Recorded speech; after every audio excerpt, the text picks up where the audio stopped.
Friends, welcome to our channel DDS movie review. ఈషా movie అయితే Amazon ప్రైమ్‌లోకి అయితే మూవీ అయితే వచ్చేసింది. ఇది డిసెంబర్ 25థ్ అయితే రిలీజ్ అయింది. చాలా లేట్ అయితే అయింది ఇప్పటికైతే ఓటీటీలో రావడానికి. సో ఈ మూవీతో రిలీజ్ అయిన అన్ని మూవీస్ కూడా అయితే ఓటీటీలోకి వచ్చాయి. ఇదైతే చాలా లేట్ అయింది.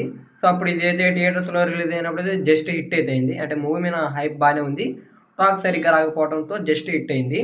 సో ఇప్పుడైతే ఓటీటీలోకి వచ్చింది. ఇంకా మూవీ ఏ రేంజ్‌లో ఉంది, మొత్తం డీటెయిల్స్ అయితే వీడియోలో చూద్దాం. వీడియోలోకి వెళ్ళే ముందు ఒకే క్వశ్చన్, ఇంకా ఎవరైనా మన ఛానల్‌కి సబ్స్క్రైబ్ చేసుకోకుండా కానీ వీడియోని చూస్తుంటే వెంటనే వీడియోకి లైక్ చేసి మన ఛానల్‌కి సబ్స్క్రైబ్ అయితే చేసుకోండి. మేము పెట్టే మూవీ అప్డేట్స్, మూవీ రివ్యూస్ మీరైతే మిస్ అవ్వకుండా అయితే చూడొచ్చు. ఇంకా ఈషా మూవీ. సో ఈ మూవీ మీద ముందు నుంచి అయితే నాకు బాగా ఇంట్రెస్ట్ అయితే ఉంది. అంటే ట్రైలర్స్ వచ్చినప్పటి నుంచి అప్పటి నుంచి అయితే అయితే థియేటర్లో కొద్దిగా టాక్ కొంచెం డివైడ్ టాక్ అయితే వచ్చింది అంతే. ఇంకా ఆ తర్వాత సర్లే అయినా కూడా మూవీ మీద ఎక్స్పెక్టేషన్స్ బాగానే అనుకున్నాయి. సో ఇప్పుడు చూసినప్పుడు నాకు ఎలా అనిపించిందంటే ఆ ఎక్స్‌పెక్టేషన్ అయితే రీచ్ అయితే కాలా. అంటే మూవీలో అంత హర్రర్ ఎలిమెంట్స్ అయితే ఏమీ లేవు. చాలా తక్కువగా ఉన్నాయి. నేను లాస్ట్ టైమ్ చూసిన 'కిష్కింధపురి' మూవీతో పోల్చినా కూడా చాలా తక్కువ దీంట్లో ఉన్న హర్రర్ ఎలిమెంట్స్. అంటే అంతగా హర్రర్ ఎలిమెంట్స్ ఏమీ లేవు మూవీలో. అంటే నేనేదో బీభత్సంగా ఉంటాయి అనుకున్నా గానీ అంతేమీ లేవు. అండ్ టాక్ చూసి అప్పుడు కూడా ఇదేమో ఓన్లీ ఒపీనియన్ అలా ఉందేమో, కొద్దిగా ఉంటదిలే అంటే అనుకున్నా. కానీ నాకు అస్సలు అనిపియలా. అసలు మూవీ చూస్తున్నప్పుడు ఒక్క సీన్‌లో కూడా ఇది కొద్దిగా బాగా హర్రర్‌గా ఉంది, ఎలిమెంట్ ఉందని అలాగే ఒక్క సీన్ కూడా అయితే అనిపియలేదు. మూవీ స్టోరీ కూడా అయితే ఉంటది. నలుగురు ఫ్రెండ్స్ ఉంటారు. వాళ్ళు ఇలాగా అంటే దయ్యాలు వదిలిచ్చేవాళ్ళని వీళ్ళు నమ్మరు. అంటే వాళ్ళని పట్టిస్తా ఉంటారు పోలీసులకి. అలాగా పట్టించేటప్పుడు ఒకరిని కనుక్కొని అయితే పోతారు. అప్పుడు ఒక చిన్న యాక్సిడెంట్ అవుద్ది. ఆ యాక్సిడెంట్ అయిన తర్వాత వాళ్ళకి ఏమేం చేంజెస్ వచ్చాయి అనేది చూడాలి.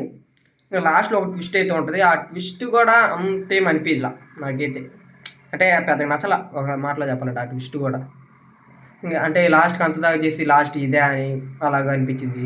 సో అదేమైనా బాగానే ఉంటదంటే అంటే కొత్తదే అంటే అది కూడా కాదు. చాలా మూవీస్‌లో ఉంది అలాంటి ట్విస్ట్‌లు కూడా.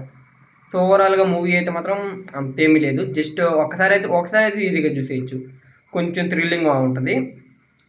అంతకు మించి మూవీలో చెప్పుకోదగ్గట్టు కూడా అయితే ఏం లేదు. హర్రర్ ఎలిమెంట్స్ కొన్ని దిక్కులు బాగుంటాయి. అంటే మరి భయం అనిపియదు గానీ, ఏదో కొద్దిగా చూసేటప్పుడు కొద్దిగా బాగా అనిపడి. సౌండ్ సెట్టింగ్స్ ఇంగా టెక్నికల్‌గా ఇయైతే బాగున్నాయి. సౌండ్ సెట్టింగ్ అయితే చాలా బాగా అనిపించింది. స్క్రీన్ ప్లే ఇయన్నీ నార్మల్‌గా ఉన్నాయి. ప్రొడక్షన్ వాల్యూస్ చాలా బాగున్నాయి. సో ఓవరాల్‌గా మూవీ అయితే ఒక యావరేజ్ ఫీలింగ్ అయితే తెచ్చింది నాకైతే. మూవీ మీద ఫస్ట్ నుంచి అయితే బాగా ఎక్స్‌పెక్టేషన్ ఉన్నాయి గానీ, బట్ నాకైతే చూసినప్పుడైతే ఆ రేంజ్ ఫీల్ అయితే కలగల. అదే చెప్పొచ్చు. ఇక ఈ మూవీని గాని మీరు ముందే గాని చూసుంటే మీకు ఎలా అనిపించిందైతే కిందైతే కామెంట్ అయితే చేయండి.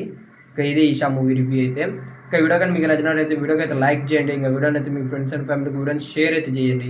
ఇక మన ఛానల్‌కి సబ్స్క్రైబ్ అయితే చేసుకోండి. అలాగే పక్కన ఉన్న బెల్ నోటిఫికేషన్ ఆన్‌లో అయితే పెట్టుకోండి. మేము పెట్టే మూవీ అప్డేట్స్, మూవీ రివ్యూస్ మీరైతే మిస్ అవ్వకుండా అయితే చూడొచ్చు.